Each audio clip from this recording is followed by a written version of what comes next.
नमस्ते दोस्तों, आशा है आप सब स्वस्थ और बहुत अच्छे होंगे। आज हम जानेंगे विजय कैसे प्राप्त करें।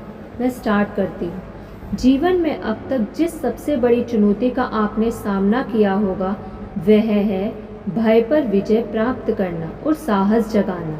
मानवता का सबसे बड़ा शत्रु है भय।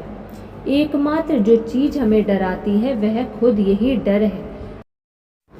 वास्तव में जो डर है उससे ज़्यादा हमें डर की भावना डराती है और चिंता, तनाव एवं दुख के वही असली कारण है। जब आप साहस और अटल आत्मविश्वास की आदत विकसित करना शुरू करते हैं तो संभावनाओं का एक नया संसार आपके सामने आ जाता है।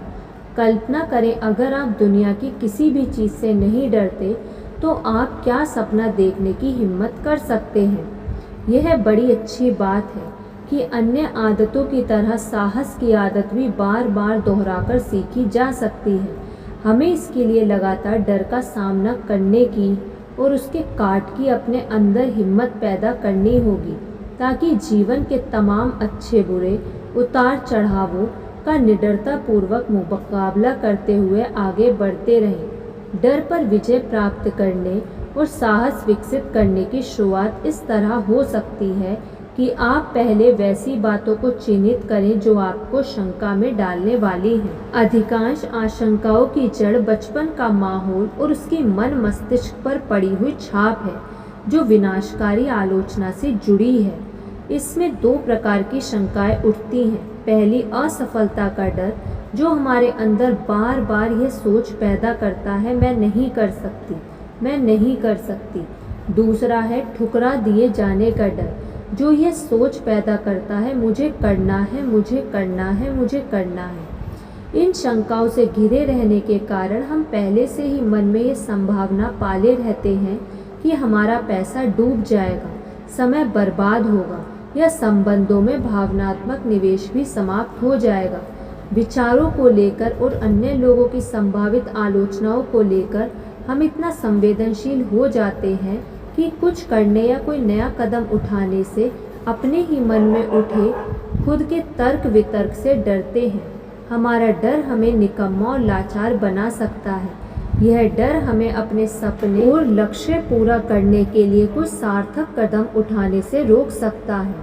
आशंकाओं से घिरे रहने पर हम नया कुछ करने या सोचने से हिचकिचाते हैं, घबराते हैं और अनावश्यक देर होती है। हम किसी नतीजे पर नहीं पहुंच पाते। हम खुद को ही सफाई दे देकर तरह तरह से संतुष्ट करते रहते हैं। आगे बढ़ने के बजाय हम बार बार पीछे मुड़कर देखते हैं। डर हमें इतना हताश और टूटने की स्थिति में ला देता है कि हम अब मैं कुछ नहीं कर सकती, क्या मैं कुछ कर सकती हूँ, मुझे करना है जैसे सवालों में उलझकर रह जाते हैं। अज्ञानता की वजह से भी डर पैदा होता है। अगर हमारे पास सीमित जानकारी है तो शंका और संदेह हम पर हावी होगा। जहाँ से डर शुरू होता है, हम अपने काम के बारे में असुरक्षा और तनाव में चले जाते हैं। अज्ञानता हमें बदलाव से डराती है, अनजान से डराती है और किसी भी नए व थोड़ा अलग तरीके के प्रयास से डराती है। लेकिन इसका उल्टा भी सही है। किसी खास विषय के संबंध में ज़्यादा से ज़्यादा जानकारी एकत्र करने से साहस और आत्मविश्वास का भाव पैदा होता है। आप इसकी वास्तविकता को जीवन के उस हिस्से में महसूस कर सकते हैं जहां कोई डर नहीं है और आपको पता है कि आप क्या कर रहे हैं। जो कुछ भी होता है उसमें पूरे विश्वास के साथ यह देखने में सक्षम है कि क्या हो रहा है। डर का एक कारण बीमारी है। थकान और बीमारी का भय भी काम तथा मेहनत में बाधक बनता है। जब आप शारीरिक रूप से लाचार होते हैं तो आपको डर और हताशा साथ साथ घेरती है। कब हम स्वस्थ होंगे और शरीर में इतनी ताकत कब आएगी कि जोश और उत्साह के साथ काम कर सकें। जब आप जान लें कि कौन कौन से कारक आपके अंदर डर पैदा करते हैं तो सबसे पहले निष्पक्ष रूप से सुनिश्चित करें और अपनी व्यक्तिगत शंकाओं का विश्लेषण करें। एक सादा पन्ना लें और उसके ऊपर लिखें, मैं किससे डरा हुआ हूँ। याद रहे, सारे तेज लोग किसी न किसी चीज़ से डरे हुए हैं। यह सामान्य और स्वाभाविक है।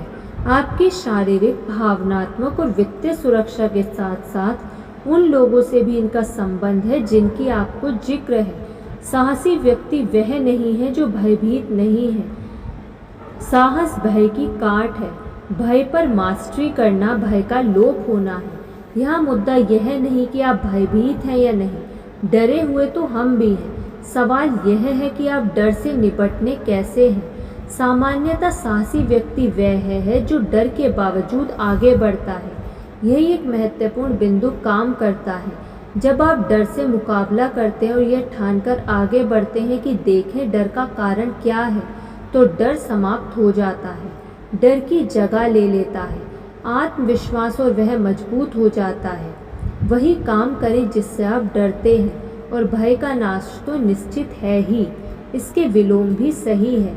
अगर आप उस चीज़ को टालेंगे जिससे डरते हैं तो डर बढ़ता जाएगा और वह आपके जीवन को अपने शिकंजे में लेने लगेगा। डर के हावी होने से जाहिर है कि आत्मविश्वास कमज़ोर होगा और उसी के अनुरूप आत्मसम्मान भी समाप्त होता जाएगा।